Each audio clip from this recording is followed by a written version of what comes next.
আসসালামু আলাইকুম। গ্রিনফিল্ডে আপনারা স্বাগতম। দুঃখর কথা বাংলাদেশ এই লো স্কোরিং ম্যাচ তাদের নিউ ইয়র্কর 113 রান টার্গেটও ব্যাট করতে পারেন না। দুর্ভাগ্যজনক হলে সত্যি গেন অধিনায়ক নাজমুল হোসেন শান্ত ওয়ান ডাউন প্রমোশন পেয়ে ওপেনিং ব্যাটিং করিল, কিন্তু তার ভাগ্যের পরিবর্তন হইল আদিও বল হাইরে দলরে বিপর্যয় মেদি দেলর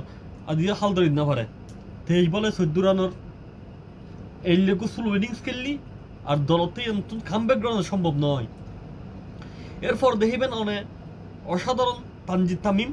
বিশ্বকাপ দেশি সেম বিশ্বকাপের দিয়ে শুরু করে দিয়ে ওয়ানডে বিশ্বকাপের দিকে তেও ফেরত গিয়ে অনর পরবর্তীর মধ্যে সাকিব আল হাসানের হতা হন। সাকিব আল হাসানের অলরাউন্ডার হিসেবে খেলার বোলিং কার্যকর নতে ন করাই একবার করে গেলে তো এই ব্যাটিং হচ্ছে সাকিব আল হাসানতে কিছু এক্সপেরিয়েন্স দিয়ে আছে স্লো পেয়েছে মিরপুরের মতো ফিস ইন খেলতে খেলতে বাংলাদেশ অভ্যস্ত, কিন্তু সাকিব আল হাসানের মতো প্লেয়ার যদি দিয়ে বাংলাদেশের গুরুত্বপূর্ণ ম্যাচের মধ্যে কিছু আন দিন না হারতেন দল জিতবেন অসম্ভব একম ব্যাপার হয়ে যাবে।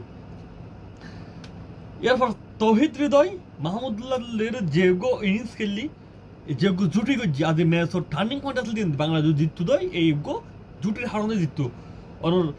দেখতে লাগলো হিন্দি তৌহিদ হৃদয় যে নাজমুল হোসেন শান্ত 50 রান আউটই এতুন 94 রান পর্যন্ত লাগিল তৌহিদ হৃদয়ের মাহমুদুল্লাহ টানিয়ার দলরে বারবার আম্পায়ার কলর এই ভুল সিদ্ধান্তর বাংলাদেশ শিকারর। বাংলাদেশ কি 14 জন লোক খেলার নাকি 11 জন লোক খেলার বারবারে প্রশ্ন রাহিট দেখতে লাগুন যে সময়ের মধ্যে মাহমুদুল্লাহ একবার এলবিডব্লিউ দিয়ে পরবর্তী রিভিউলে বাঁচে গিয়ে তো আমার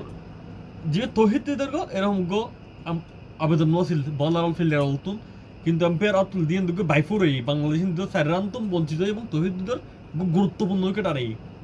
কিন্তু বাংলাদেশ ম্যাচ তো সিটকে গিয়ে পরবর্তী জাকির আলী চেষ্টা করছি, জাকির আলী সফল হই না হারে মাহমুদুল্লাহ রিয়াদর যদি আমার ভাগ্য এত নদা হাত কিছু সম্ভব না এই লোক স্লোপি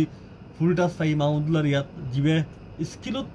আজকাল কি সমস্যা হই মাহমুদুল্লাহর এই স্কিল যদি দাহিন না হারতে যদি বাউন্ডারি বাইরে করে না হারতে তাহলে ইয়াত দুর্ভাগ্যজনক আর কিছু নেই। বাউন্ডারি যদি খেয়াছত পরিণত পড়তে ইয়াত আর হতাশার কিছু নেই বাংলাদেশ দললে। আর তাসকিন তার লাস্ট বল কিছু করিনি হইল ইয়ার আগদি টস জিতে যাতে সাউথ আফ্রিকা ব্যাটিং এর সিদ্ধান্ত লি একখান জিনিস বারবার বাংলাদেশ বলার 18 বল টাইট বল তানজিম সাকিব আর আইন হতা হয় তারা সাবুদ্দিনের প্রথম তারা লিল তাই একাদশ শুধু করে হনো সম্ভাবনা হল যদি শরীফুল ফিট একটু, কিন্তু যে বোলিং জিয়া দিয়ে তিন উইকেট লই পুরো সাউথ আফ্রিকার একরকম দশে দিয়ে 16 রান মুস্তাফিজ অসাধারণ বোলিং উইকেট না হইলি 16 রান দিয়ে। কারণ তাসকিন আহমদের হাতে কি হইল তাসকিন আহমদ মোটামুটি ইশাত হোসেন একটু আমার খরচ আলিও রোহিত হাসান মোটামুটি বোলিং গেজি মাহমুদুল্লাহ রিয়াদও অসাধারণ বোলিং গেজি। সাউথ আফ্রিকার ব্যাটিং মধ্যে আমার একমাত্র উগ্র জুটি আমার মিলার হেনরিক ক্লেসনের জুটি কথাটা কোনো কিছু নছিল তারা প্রায় অনর 3 উইকেট 23 রান 4 উইকেট দিত না 102 রান পর্যন্ত গেল, কিন্তু তারা উইকেট ধরে কি রান বেশি নলিও হেনরিক ক্লেসনের ইনিংস গো অনেক ক্যাঙ্গর মূল্যায়ন করে কম পড়িব এই ফিস অনুযায়ী, কিন্তু আর একমাত্র ইন্দি আমার তো সম্পূর্ণ হেনরিক ক্লেসনের মতো ইনিংস খেলি আর রোটেট নগরি তহিদ চেষ্টা করি তহিদ রোটেট গেছি, কিন্তু ইন্দি দিন পাকিস্তান ইনিংস কথা হাইল দেখিলে রোটেট করেন একজন মাহমুদুল্লাহ সুলু আসিল, কিন্তু তহিদ তো রোটেট গজিল তহিদুর যে এম্পায়ার আউট দিবে কি আসলে এখনো মতো মানলেন না হাইজুম। আর নাজমুল হোসেন শান্ত এম্পায়ার ক্যাপ্টেন কোটাত খেলেন ক্যাপ্টেন কোটা হন পরে হনো পরিবর্তনে দলের উপর বাই দি দারগু বল হাই দারগু লিটন দাস গত ম্যাচের মধ্যে কার্যকর ইনিংস খেললি, কিন্তু ম্যাচে লিটন দাস তাইলে ইনিংস ছিঁড়ে ফোটানো দেখি ইয়ান আর একদম দুর্ভাগ্য আর আশা করছিলাম লিটন দাস তো গার ইনিংস তাই কিছু হইবেন নাই দুর্ভাগ্য সত্য যে ম্যাচগান 4 রানে বাংলাদেশ ওঠে গিয়ে যেন বাংলাদেশের ফিস প্রতিকূলে ভাগ্য প্রতিকূলে এন আর কেন প্রতিকূল এম্পিয়ার হতো বাংলাদেশের প্রতিকূলে এত তার জিতন সম্ভব ন দুর্ভাগ্য বাংলাদেশের। ইনশাল্লাহ সামনের ম্যাচ আর 2 ম্যাচ আছে ওয়েস্ট ইন্ডিজের মধ্যে মানে নেপাল আর নেদারল্যান্ড আশা করি বাংলাদেশের 2 ম্যাচ ভালোভাবে জিতব এবং ডমিনেট করে জিতব। সেকেন্ড রাউন্ডের মধ্যে কোয়ার্টার ফাইনাল বাংলাদেশ উন্নতি হব ইনশাল্লাহ। ওনারা আরেকখান হতা হয় হালিয়ে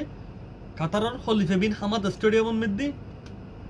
হালিয়ে কাতার বানাম সরি লেবানন বানাম বাংলাদেশের ফুটবল ম্যাচ বাংলাদেশ ফুটবল দল বর্তমানে কাতারত অবস্থান করে আর ইনশাল্লাহ হালিয়ে ওনার লগে হলিফেবিন হামাদ স্টেডিয়ামত দেখুম বাংলাদেশের ম্যাচ সরাসরি উপভোগ করছুম ইনশাল্লাহ বাংলাদেশের লাল সবুজের পতাকা ভালো করে সাপোর্ট করছুম ইনশাল্লাহ হালিয়ার ম্যাচও আরা লেবাননের রুখি দিম অথবা লেবানন তো আরা 3 পয়েন্ট লইরে কাতারের ফেজুম জামাল বুয়া বাহিনীর শুভকামনা রইল ইনশাল্লাহ হালিয়ে দেখা হইব ওনার লগে কাতারের অনর আজিজিয়ার স্পোর্ট সিটির খলিফা বিন হামাদ স্টেডিয়ামত ইনশাল্লাহ।